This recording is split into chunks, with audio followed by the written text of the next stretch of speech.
Bienvenue sur le message de la semaine du COSCAMP.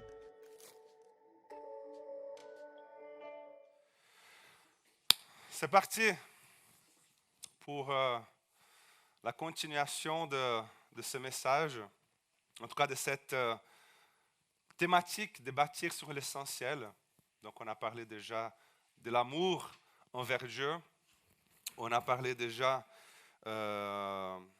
hier, on a parlé justement de cette question de l'amour de soi, de notre identité. Et aujourd'hui, j'aimerais quand même continuer un peu dans cette thématique par rapport à l'amour de soi. Euh, Hier, on a parlé justement de l'identité. Et aujourd'hui, ce que j'ai à cœur, en tout cas ce que Dieu m'a mis à cœur, c'est justement de parler de la grâce de Dieu envers nous, de parler de l'amour de Dieu envers nous, de l'amour de Dieu envers toi, l'amour de Dieu envers moi. Et j'aimerais lire avec vous ce soir l'évangile de Jean, le chapitre 8, du verset 1 au verset 12. C'est une histoire d'une femme, encore une fois, c'est une femme pécheresse, encore une fois, mais différente de l'histoire d'hier. Cette femme ici, ce n'est pas elle qui est venue se jeter aux pieds de Jésus. C'était certaines personnes qui l'ont amenée, qui l'ont jetée aux pieds de Jésus. Donc elle a été forcée de tomber aux pieds de Jésus. Celle d'hier, non. Celle d'hier, volontairement, elle s'est jetée, elle s'est mise aux pieds de Jésus. Tandis qu'aujourd'hui, elle n'avait pas le choix, quoi. On l'a pris comme ça, comme elle était, et puis on l'a jetée par terre. C'est l'histoire d'aujourd'hui. Donc, l'évangile de Jean, le chapitre 8, du verset 1 au verset 12, nous dit « Jésus partit pour le mont des Oliviers. Mais le lendemain, il revint de bonne heure dans la cour du temple, et tout le peuple se pressa autour de lui. Alors, il s'est assis et s'est mis à enseigner. Tout à coup, les spécialistes de la loi, les pharisiens, pour bien résumer, les religieux de l'époque, on résumait bien comme ça, ils traînèrent devant lui une femme qui avait été prise en flagrant délit d'adultère. Ils la firent avancer dans la foule et la placèrent bien en vue devant Jésus. « Maître, lui dirent-ils, cette femme a commis un adultère. Elle a été prise sur le fait. Or, dans la loi, Moïse nous a ordonné de lapider les femmes de ce genre. Toi, quel est ton jugement sur ce cas ?» En lui posant cette question, il voulait lui tendre un piège, dans l'espoir de trouver quelques prétextes pour l'accuser. Mais Jésus se baissa et s'est mis à écrire du doigt sur le sol. Donc, il s'en fichait. Il insistait, répétant leurs questions. Donc, vraiment, il s'en fichait. Ils étaient là, mais Jésus, Jésus, Jésus, hey Jésus. Alors, il se releva et il leur dit, que celui d'entre vous qui n'a pas de péché, en tout cas qui n'a jamais péché, lui jette la première pierre. Donc allez-y, il faut lapider. Voilà, elle est là. Puis, il se baissa de nouveau et se remis à écrire sur le sol. C'est vrai, c'est écrit là. On pense que c'est une blague, mais je suis juste en train de raconter la chose. Donc, voilà, Jésus, les gars, allez, jette la pierre là, tant pis. Après avoir entendu ces paroles, ils s'esquivèrent l'un après l'autre. Donc, ils commencèrent à partir. À commencer par les plus âgés, laissant finalement Jésus seul avec la femme, qui était restée au milieu de la cour du temple. Alors Jésus leva la tête, il lui dit, eh bien, où sont donc passés tes accusateurs? Personne ne t'a condamné? Personne, Seigneur, lui répondit-elle. Alors Jésus reprit, moi non plus. C'est beau, hein? J'aime bien ça, quoi.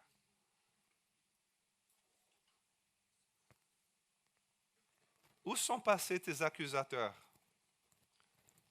Personne ne t'a condamné? Non, moi non plus. Je ne te condamne pas.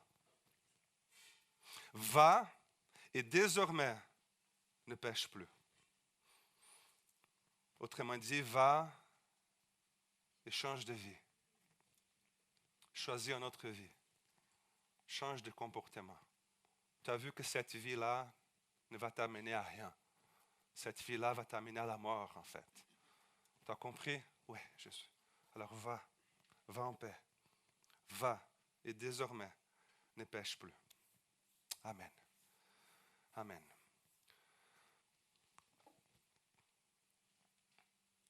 Il y a plusieurs personnages dans cette histoire-là. Quels sont les personnages? Il y a la foule, on est d'accord? Ce n'est pas un personnage, mais il y a la foule qui entoure Jésus. Il y a les disciples de Jésus. Il y a les spécialistes de la loi, les pharisiens, Jésus lui-même, une femme prise en flagrant délit d'adultère. Et il y a un personnage caché dans ce texte. C'est un individu qui court tout nu et désespéré dans toute la Jérusalem. C'est une blague, hein? Vous pouvez rire si vous voulez. Parce que là, la femme n'a pas commis l'adultère toute seule, on est d'accord? Elle a commis un adultère, donc il y avait un homme. Mais il est où? Il est nu à quelque part, en train de courir désespéré, quoi. Il s'est caché derrière un arbuste, mais il est là, il est nu, il est à quelque part. Ça, c'est clair. Donc, mais c'est elle, la seule, qui a été traînée devant Jésus. Peut-être que parce que le mec était beaucoup plus vite. Hein.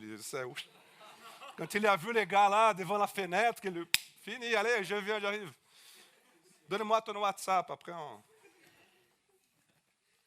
Donc, c'est elle, la seule, qui a été traînée devant Jésus. Cependant, quand nous lisons le livre de la loi, le livre de Deutéronome, le livre de Lévitique et tout, c'est écrit qu'autant l'homme que la femme prise en flagrant délit d'adultère, ils devraient être les deux lapidés.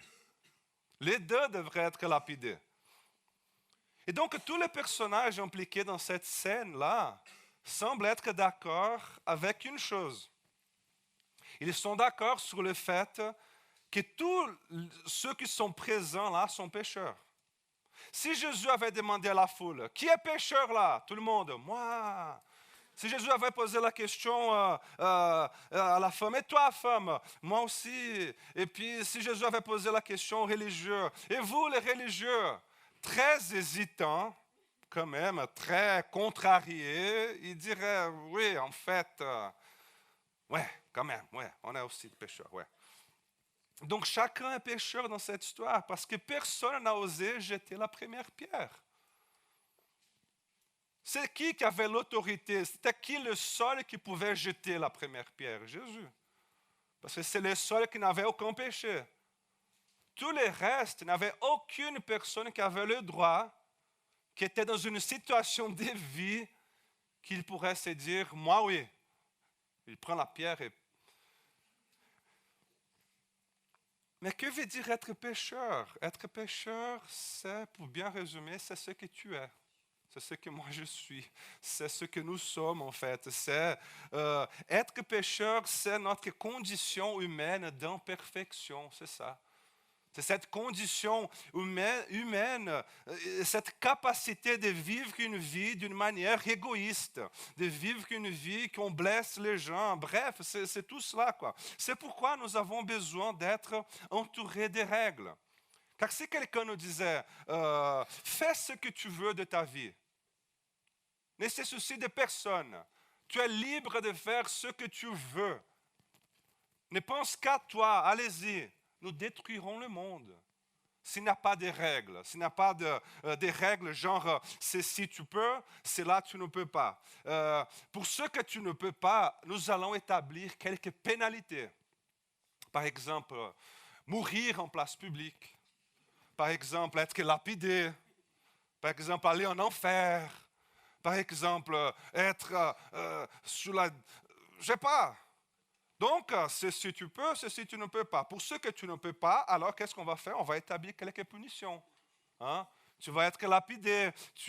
Donc, ce sont toutes des choses que personne n'a envie de vivre. Qui veut aller en enfer? Qui veut être lapidé? Qui veut mourir en place publique? Personne. Mais le problème, les jeunes, c'est que les règles et les pénalités ne résolvent rien. Elles créent en nous juste une sensation que ce qui est vraiment bon de la vie se trouve là, dans ce qu'on ne peut pas. C'est pas vrai? On ne peut pas, alors là, ça donne envie, quoi. Hein? Par exemple, hamburger, lard et frites. On peut ou on ne peut pas? On ne peut pas. De la salade, on peut ou on ne peut pas? On peut. Hein? Hamburger, pizza, on peut ou on ne peut pas? On ne peut pas. Tu vois, ça donne envie, quoi. Juste de parler, Donc nous avons justement cette sensation qui est au-dedans de chacun de nous. Nous avons cette sensation que ce que nous pouvons n'est pas drôle, quoi. Par contre, parce que ce qui est vraiment bon, c'est ce que nous ne pouvons pas. Et quand je raconte ça, je me rappelle une histoire. Un ami pasteur, il était pasteur au Brésil, hein. Il était pasteur dans une église, une petite église de tout au nord du pays, là où en hiver, il fait 30 degrés. Hein. Donc c'est chaud, c'est au bord de la mer, c'est une région magnifique, quoi, des magnifiques plages. Mais voilà, en hiver, il fait 30 degrés, minimum. Et puis, il était là dans cette église. Et puis, le pasteur sur place, il a demandé à quelqu'un de prier. Il a dit, mon frère, est-ce que tu peux prier avant de commencer la célébration et tout? Et puis le frère de l'église, il a commencé à prier. Il a dit, Seigneur, merci, parce que nous ne sommes pas comme les autres. Seigneur, merci, parce que nous sommes ici, dans ton église, dans ta maison. Nous sommes ici, Seigneur, en train de te louer, en train de méditer ta parole. Par contre, Seigneur, les autres sont là, au bord de la mer, en train de se baigner. Ils sont là en train de boire une bière tellement fraîche. Donc nous avons cette impression que ce qui est vraiment bon est là, quoi, mais pas ici. Et nous avons cette impression que ce qui est vraiment bon dans la vie, c'est là et que Dieu il est méchant avec nous. Pourquoi? Parce qu'il interdit les choses qu'on a envie de faire. Il interdit ces choses-là. Et c'est justement ce qui est en train de se passer ici dans ce passage. La femme, elle est avec son amant. Et les religieux de l'époque, ils regardaient cette scène parce qu'ils ont pris... Et puis ils regardaient cette scène et ils se sont dit, mais j'ai toujours eu envie de faire ce genre de choses-là. Mais moi, je me suis toujours contrôlé. Par contre, elle y va, ah non, il faut lapider. J'ai toujours eu envie, mais je me suis toujours contrôlé. Mais elle, ça ne joue pas. Allez, on y va, on va mourir. C'est ça qui est en train de se passer ici. On va lapider, on va tuer. Donc prenez cette femme-là et jetez-la par terre, afin que tout le monde puisse voir.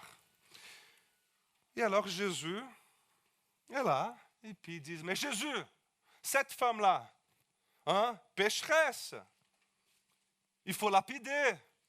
Il faut tuer. Et qu'est-ce que Jésus répond? D'accord, c'est juste, il faut. Alors, si tu n'as pas de péché, c'est lui parmi vous qui est sans péché, lui jette la première pierre, quoi. Et puis les gens, qu'est-ce qu'ils font? Ils gentiment posent leur pierre par terre, faisant semblant que rien n'était, genre... Et puis ils commencent à partir, un à un. D'abord les aînés, d'abord les âgés. Et puis après, il n'y a que Jésus et la femme qui restent, quoi.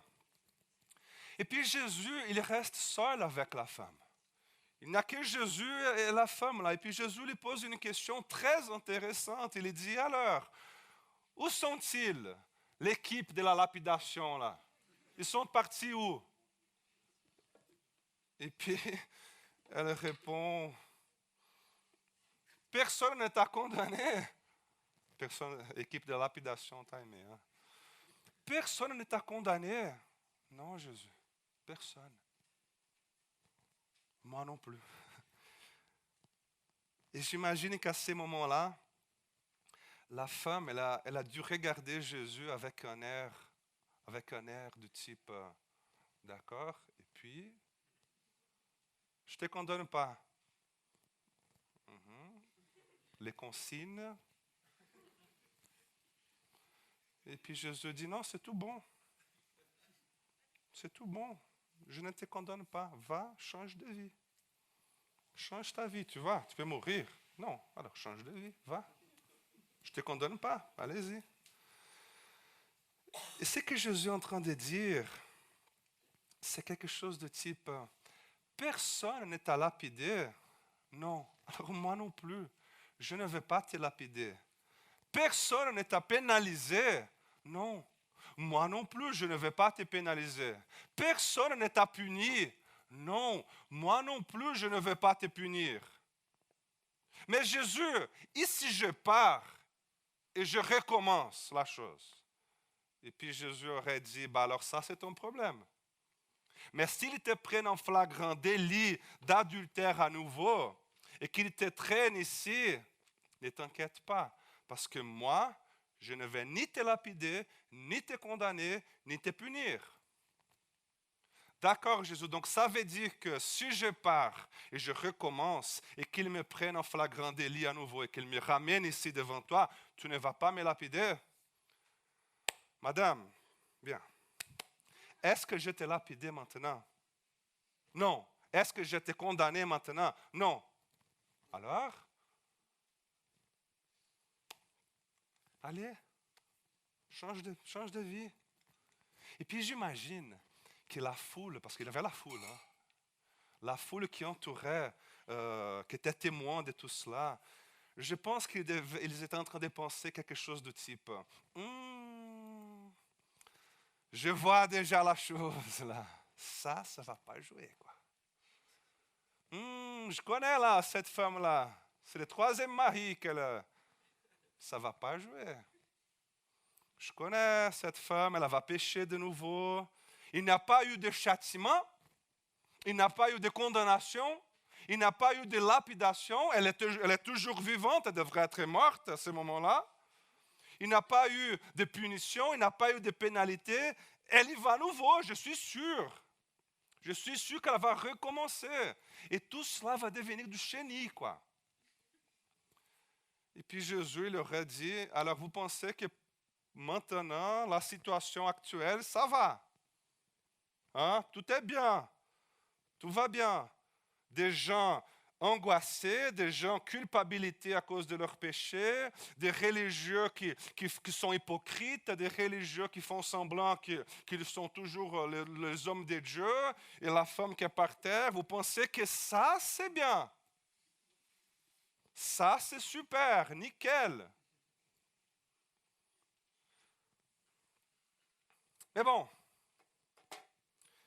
qu'est-ce que tout cela nous apprend aujourd'hui? Qu'est-ce que Jésus, il veut nous dire à nous tous,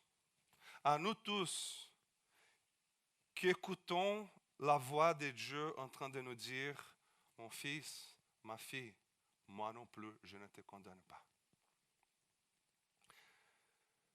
En fait, nous découvrons beaucoup de choses, en fait. Et la première chose que nous découvrons, c'est que Dieu nous aime et que nous n'avons pas besoin d'avoir peur de lui. Nous n'avons pas besoin d'avoir peur du châtiment. Nous n'avons pas besoin d'avoir peur de l'enfer. Nous n'avons pas besoin d'avoir peur de la lapidation, ni de rien. Pourquoi? Parce que nous sommes, en Jésus-Christ, nous sommes déjà sous la grâce de Dieu. Amen, vous entendez là? Mais la grâce, c'est quoi? C'est quoi la grâce? La grâce, c'est justement l'amour de notre Père céleste qui nous cherche lorsque nous n'avons rien à donner en retour. Rien. Qu'est-ce que cette femme avait? Qu'est-ce qu'elle pourrait donner? Quels étaient ses mérites? Quelle était sa vertu? Aucune. Donc ça, c'est la grâce. La grâce, c'est d'être aimé, que nous sommes indignes, que nous nous sentons indignes d'être aimés. Elle n'a rien à voir avec mes qualités, elle n'a rien à voir avec mes vertus, elle n'a rien à voir avec mes dons. La grâce, c'est l'amour à sens unique. La grâce est un amour à sens unique et c'est justement cet amour qui est en train de te chercher ce soir. C'est cet amour de Dieu-là qui est en train de te chercher ce soir. Ce que le texte il nous enseigne au sujet de Dieu, c'est que Dieu, il entre en relation avec nous et il nous traite avec amour, motivé non pas par nos dettes, motivé non pas par nos péchés, motivé non pas par nos mérites, motivé non pas par nos vertus, mais parce que tout simplement, il s'est autodéterminé à nous aimer et à donner le meilleur qu'il a pour nous. Et cela s'appelle grâce. Grâce. Autrement dit, ce que Jésus il fait pour nous, ce qu'il est pour nous, la manière dont il entre en relation avec nous et sa disposition de nous embrasser, de nous accueillir, de nous aimer, n'a rien à voir avec la façon dont nous vivons, mais à voir avec l'amour que Dieu a décidé d'avoir pour nous. Peu importe qui tu es. Peu importe qui tu es. Peu importe si tu es évangélique, peu importe si tu es athée, peu importe si tu es bouddhiste, peu importe si tu es musulman, peu importe quoi. Peu importe si chaque année tu fais des voyages missionnaires, peu importe si tu lis la Bible tous les jours ou pas, peu importe si tu pries tous les jours ou pas, peu importe. Ce qui importe, c'est que chaque fois que tu recherches Dieu, il va t'accueillir et t'embrasser. Chaque fois que tu lèves les yeux vers Dieu, il va t'accueillir à cœur ouvert. Et si tu dis, Seigneur, je ne mérite pas ton amour, la réponse de Dieu pour toi sera, mon fils, ma fille, je ne prends pas en considération tes dettes. Et si tu commences à revendiquer à Dieu quelque chose en pensant qu'il est heureux avec ton bon comportement, Dieu il te dira, mon fils, ma fille, je ne prends pas en considération tes mérites. Je t'aime et ça n'a rien à voir avec toi ou tes mérites, mais tout à voir avec qui je suis. Et je t'aime. Point final. Je ne te condamne pas. Point final. Et vous savez, au moment où nous acceptons Jésus, au moment où nous comprenons ces vérités, où nous comprenons cet amour de Dieu pour nous, nous nous trouvons dans une position que nous avons l'autorité de refuser le jugement des autres. Nous nous trouvons dans une position, nous nous trouvons avec l'autorité de refuser les regards accusateurs de ceux qui veulent nous lapider. Et vous savez, tu auras toujours des gens autour de toi qui seront prêts à te jeter un caillou. Tu auras toujours des gens autour de toi. Dans ton école, dans ton université, dans ton travail. Et tu peux bien croire que tu es un fils bien-aimé de Dieu. Tu peux bien croire que tu es une fille bien-aimée de Dieu. Tu peux bien croire que Dieu ne te condamne pas. Mais tu veux la bonne ou la mauvaise nouvelle? La mauvaise nouvelle. La mauvaise nouvelle, c'est que cela n'empêchera pas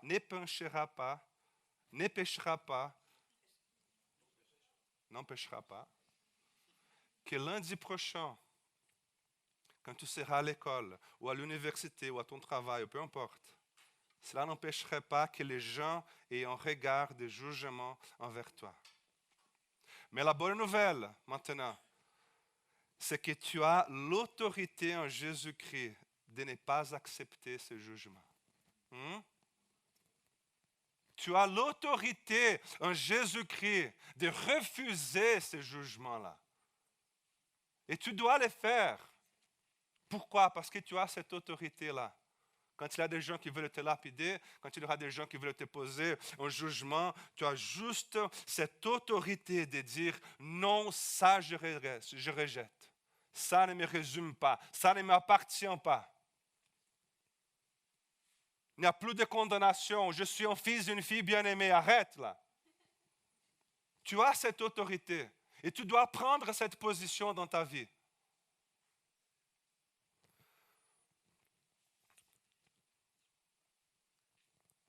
Mais tu sais, il se peut aussi que tu me dises, Léo, tu sais, mon problème, c'est que moi, j'ai les choses là, dans ma tête. Mais il me manque 30 cm pour que cela arrive au cœur. Hein? La distance entre la tête et le cœur, 30 cm. Léo, d'accord, mais dans la théorie, je sais dans la théorie. Mais la mise en pratique, c'est là que c'est difficile. Léo, je sais que Dieu m'a pardonné. Je sais qu'il n'y a plus de condamnation. Je sais qu'il n'y a plus d'accusation. Je sais que je suis un fils bien-aimé. Je sais que je suis une fille bien-aimée. Mais alors pourquoi est-ce que je n'arrive pas à vraiment me sentir ainsi? Pourquoi je sais que je suis pardonné, mais pourquoi est-ce que je n'arrive pas à m'approprier de ce pardon, Léo? Je sais que je suis une fille bien-aimée, une fille précieuse, je sais. Mais pourquoi, Léo, est-ce que je n'arrive pas à vraiment me sentir ainsi? Vous savez, moi, pendant une période de ma vie, j'ai dû lutter contre cela aussi. Et c'était l'époque la plus difficile de ma vie. Je n'ai jamais autant pleuré. Je n'ai jamais eu aussi peur. Est-ce que ça enregistre? Oui? Tu peux juste arrêter d'enregistrer? C'est ça le chemin. Le chemin des genoux par terre. Le chemin de juste reconnaître ta dépendance de Dieu. Et sans jamais abandonner, vous comprenez bien? Sans jamais abandonner. Même quand tu ne sens pas, même quand tu ne vis pas, même quand il n'y a rien qui va. Et c'est justement cela que j'ai dû faire. C'est pourquoi je peux vous assurer qu'aujourd'hui, je suis en sécurité dans l'amour de Dieu qui dépend de lui seul. N'a rien à voir avec moi, n'a rien à voir avec ce que je suis, parce que j'ai déjà compris que c'est vrai. Ça dépend de Dieu seul. Cela ne dépend pas de moi, et moi, je ne peux rien faire pour me séparer de cet amour de Dieu. Et toi non plus, ça c'est la bonne nouvelle. Romains, le chapitre 8. C'est le verset qui m'a... Je l'ai même tatoué ici. Oui, j'ai un tatouage. Tant pis pour vous. Je suis un fils bien-aimé, il ne faut pas m'accuser. Mais c'est le verset... Là, tu peux continuer si tu veux.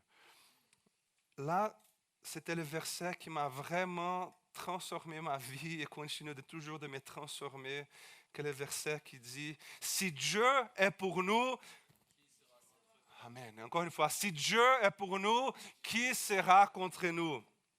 Lui qui n'a pas épargné son propre Fils, mais l'a donné pour nous tous, comment ne nous accordera-t-il pas aussi tout avec lui? Qui accusera ceux que Dieu a choisis? Personne. C'est Dieu qui les déclare justes. Qui les condamnera? Personne. Pourquoi? Parce que Jésus-Christ est mort. Et bien plus, il est ressuscité. Il est à la droite de Dieu et il intercède pour nous. Qui nous séparera de l'amour de Christ? Qui nous séparera de cet amour-là? Sera-ce la détresse, l'angoisse, la persécution, ou la faim, ou le dénuement, ou les dangers, ou l'épée? De fait, il a écrit, au contraire, dans tout cela, nous sommes plus que vainqueurs grâce à celui qui nous a aimés. Alléluia! En effet, j'ai l'assurance que ni la mort, ni la vie, ni les anges, ni les dominations, ni le présent, ni l'avenir, ni les puissances, ni l'auteur, ni la profondeur, ni aucune autre créature ne pourra nous séparer de l'amour de Dieu manifesté en Jésus-Christ notre Seigneur. Amen. Donc, Léo, tu veux dire que si je viens à l'église ou pas, Dieu il va m'aimer de la même manière? Oui, il va t'aimer. Mais ici, je ne viens pas à l'église, et de temps en temps, quand je passe par une situation difficile et je cherche Dieu, il ne va pas me tourner le dos. Absolument pas. Peut-être qu'il va te dire, quel dommage, mon fils, qu'il t'a fallu passer par un moment difficile pour que tu puisses te souvenir de moi. Mais voici, je vais t'embrasser quand même. Parce que je t'aime, j'ai toujours t'aimé.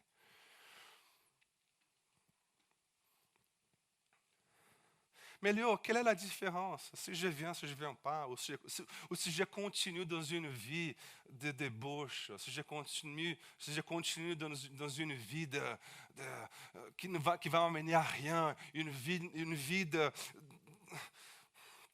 de péché, une vie, je ne sais pas comment nommer ça, mais juste une vie qui va t'amener à la mort. Léo, quelle différence cela fait-il? Si Dieu, il m'aime de toute façon, alors je pense que je vais suivre mes désirs égoïstes.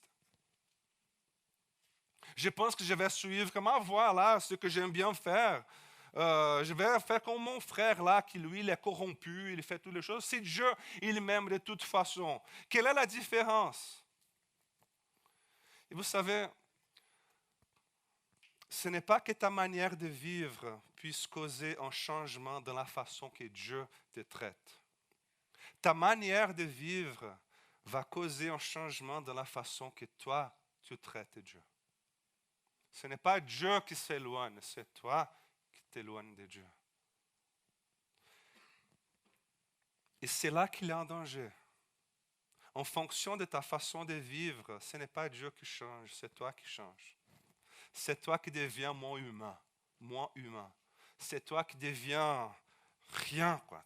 Tu deviens un objet, tu deviens juste quelqu'un qui vit pour tes propres plaisirs égoïstes, égocentriques.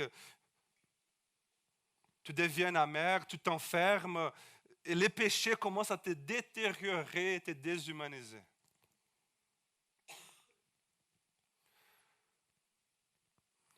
Et la dernière chose que j'aimerais vous partager, c'est que quand nous voyons cette histoire, nous découvrons que la personne que nous jugeons pécheresse, adultère, ou vous pouvez nommer là ce que vous voulez, elle a autant besoin de la grâce de Dieu et de la compassion de Dieu que toi-même.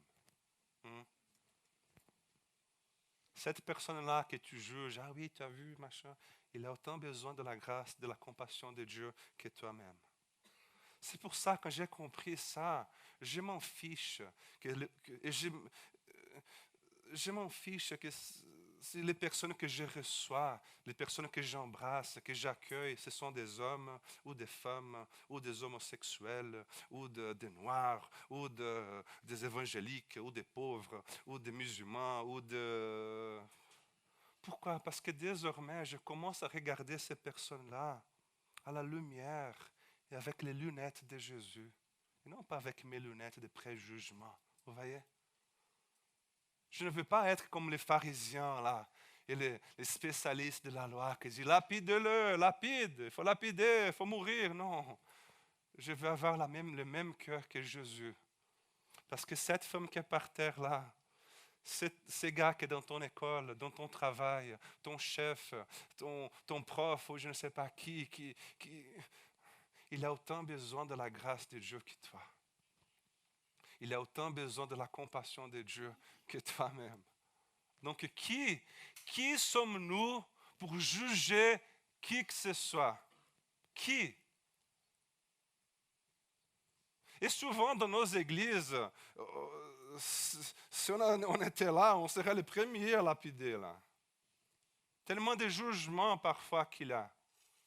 Mais quand je vois ça et je regarde Jésus, je dis, mais Seigneur, pardonne-moi chaque fois que j'ai jugé quelqu'un. Pardonne-moi chaque fois que j'ai blessé quelqu'un. Pardonne-moi, Seigneur, chaque fois que c'était moi le premier à jeter la pierre.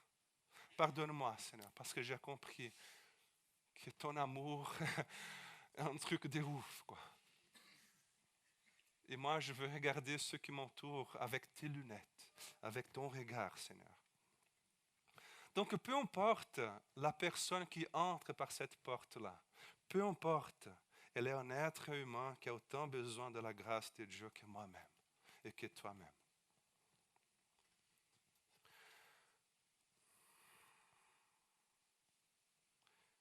Et j'entends Jésus qui nous dit, laisse tomber cette vie vide qui est en train de t'amener à nulle part et marchons ensemble sur le chemin de vie.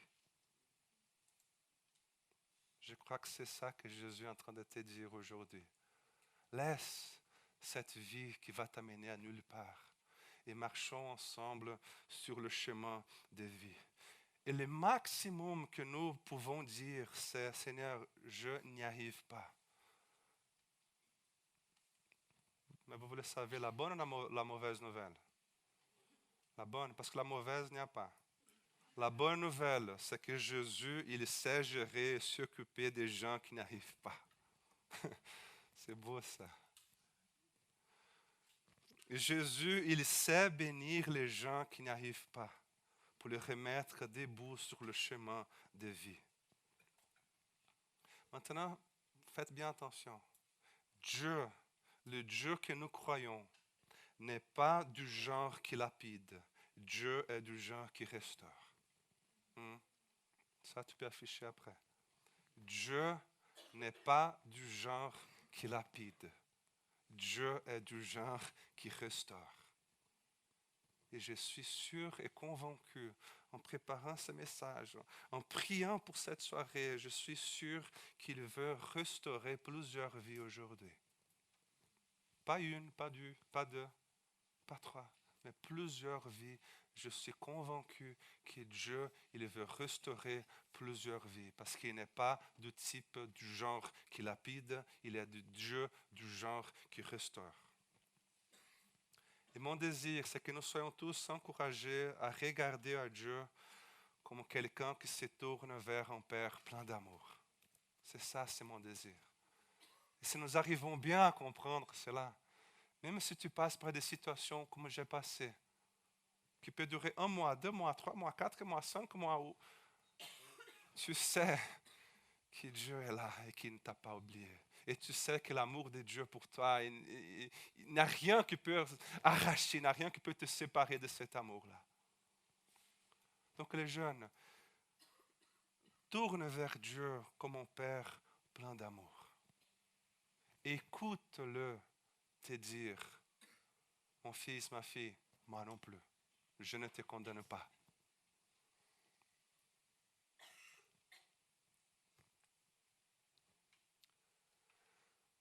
Si l'équipe de louanges aimerait venir.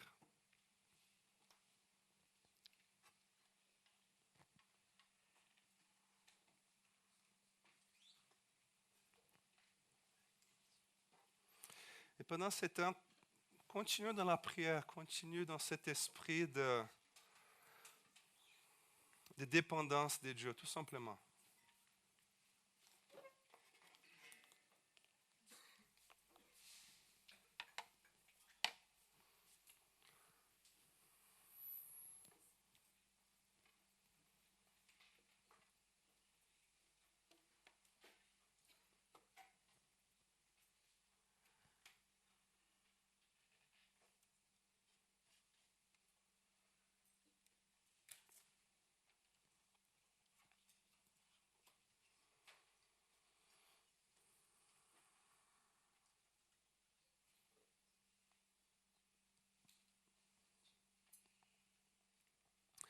pendant qu'ils sont en train de se préparer pour jouer, d'ailleurs, Ludo, si tu veux déjà commencer.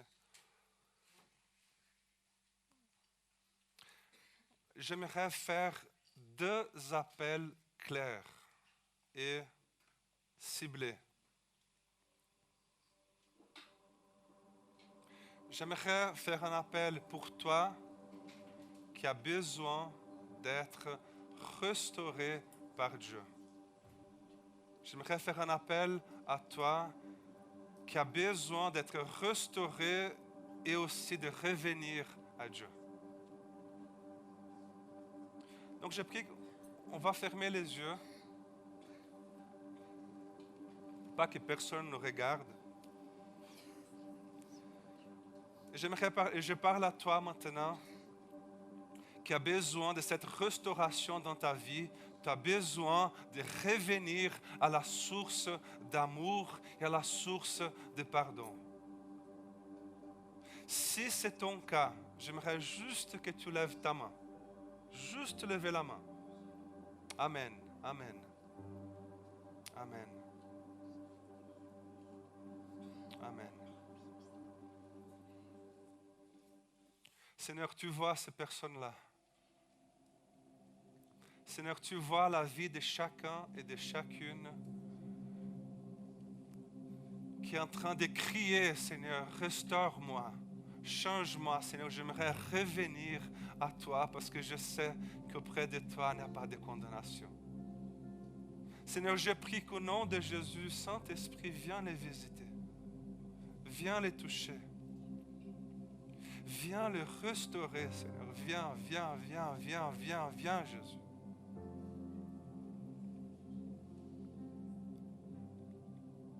Seigneur, tu vois tous ceux qui sont là en train de crier pour plus de toi, pour ta vie, Seigneur, pour un pardon, pour la grâce. Viens, Seigneur, et visite-les au nom de Jésus. Au nom de Jésus.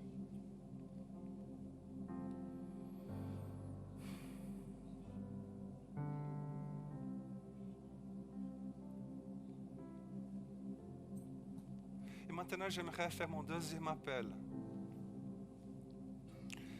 D'ailleurs, c'est ce que nous allons chanter tout à l'heure.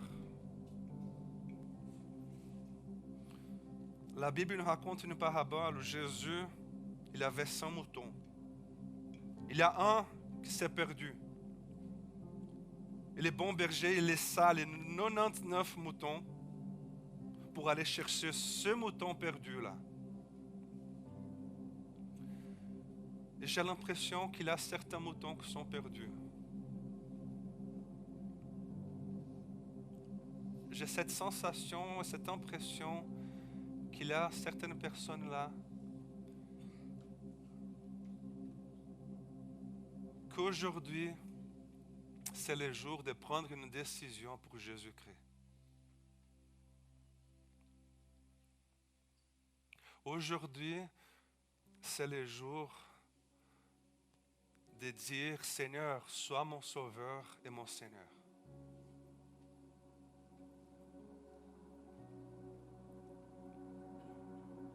Tu es venu ici, c'est le premier camp peut-être, que je n'en sais rien.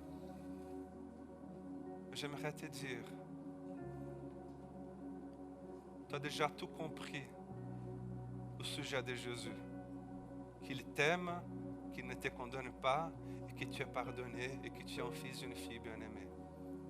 Mais tu n'as jamais pu exprimer cela et de dire avec ta bouche, et de dire avec ton cœur, oui Jésus, je veux toi dans ma vie. Si tu n'as jamais fait ça, j'aimerais prier pour toi. J'aimerais prier pour toi qui aimerait ce soir prendre une décision de suivre Jésus-Christ. Et si c'est ton cas, j'aimerais que toi aussi tu puisses lever ta main. Amen. Amen. Amen. Viens Seigneur toucher nos cœurs au nom de Jésus. Amen. Amen. Amen.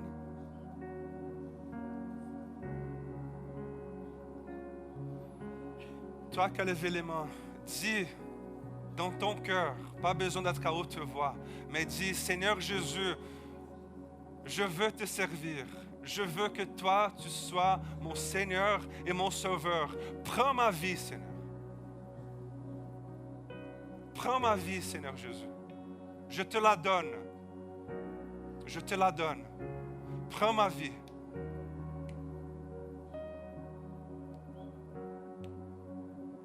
Écoute maintenant le Saint-Esprit en train de te dire, mon fils, ma fille, tu m'appartiens. Je t'aime. Allons vivre cette aventure ensemble.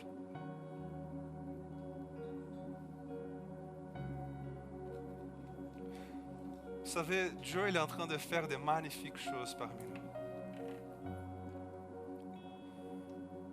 Ne laisse que rien puisse t'empêcher de juste tomber devant lui en adoration. Ne laisse aucune émotion, rien. Mets-toi simplement dans la présence de Dieu comme tu veux, à genoux, couché, par terre. Mais mets-toi devant Dieu juste dans une attitude de dépendance et de remerciement parce qu'il t'aime, il ne te condamne pas, il t'a pardonné et maintenant tu es sous la grâce de Jésus.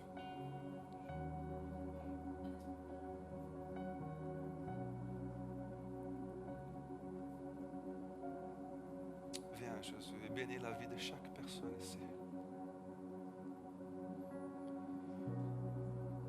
Et j'invite à tous ceux qui ont levé la main, j'invite, tu n'es pas obligé, mais après, si tu veux, il y a toute une équipe de prières au fond qui aimerait bien prier pour toi.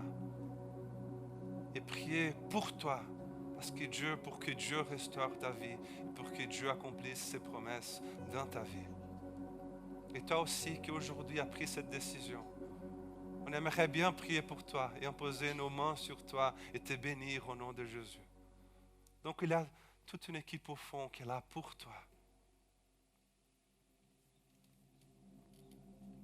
Soyez bénis au nom de Jésus, au nom de Jésus, au nom de Jésus.